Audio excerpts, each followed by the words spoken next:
जिस तरह से मणिपुर में भारत की बेटियों को नंगा करके घुमाया गया, शर्मसार हो गए पूरे विश्व में, और प्रधानमंत्री सोए हुए कोई कार्रवाई नहीं कर रहे हैं। ऐसा घटना कोई विश्व में नहीं हुआ है आज तक, इतिहास गवाह है। तो ऐसे प्रधानमंत्री रहने का क्या मतलब? ऐसे पार्टी में रह के हम खुद को कलंकित महसूस कर रहे थे, इसलिए मैंने इस पार्टी से इस्तीफा दिया। किसी को हिम्मत नहीं है कि अमित शाह जो पूरे पार्टी के डॉन हैं, सच्चाई है, हमने भाजपा में रह के देखा।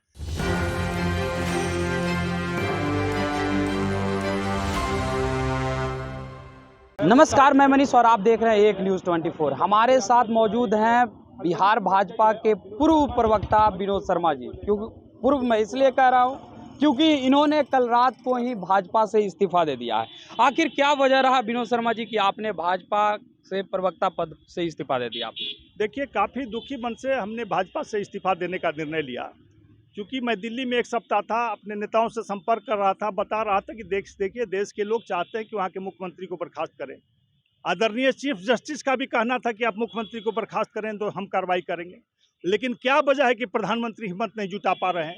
जिस तरह से मणिपुर में भारत की बेटियों को नंगा करके घुमाया गया, उनके अंगों के साथ खिलावाड़ किया गया, ऐसा घटना कोई विश्व में नहीं हुआ है आज तक, इतिहास गवाह है। और उसके बाद भी हम शर्मसार हो गए पूरे विश्व में, और प्रधानमंत्री सोए हुए कोई कार्रवाई नहीं कर रहे हैं, मुख्यमंत्री को नहीं बर्खास्त कर रहे हैं। तो इसका मतलब कि इनकी संलिप्तता, इनके सह पर वो कर रहा है मुख्यमंत्री।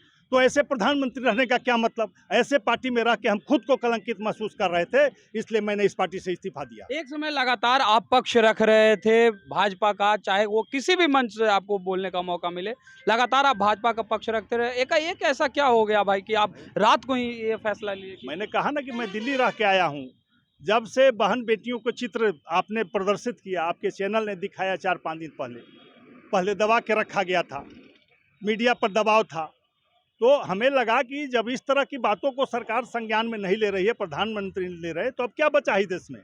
अगर हमारी बहन बेटियां सुरक्षित नहीं है तो चुल्लू भर पानी में हमें डूब मरना चाहिए, और उस पार्टी का समर्थन हम करेंगे।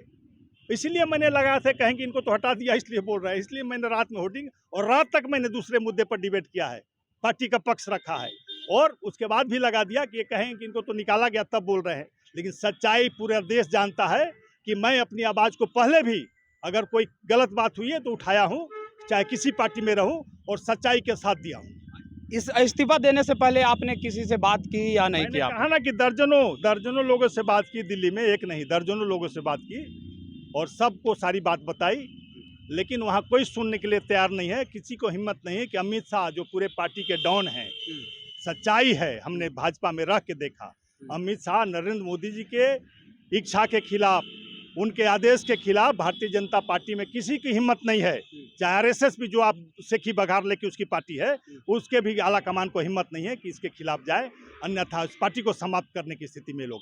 ये बताइए कि क्या आपको लगता है कि आपने अमित शाह से भी मुलाकात की थी या और भी लोगों? अमित शाह से मुलाकात नहीं, और लोगों, काफ़ी बड़े नेताओं से बात हुई।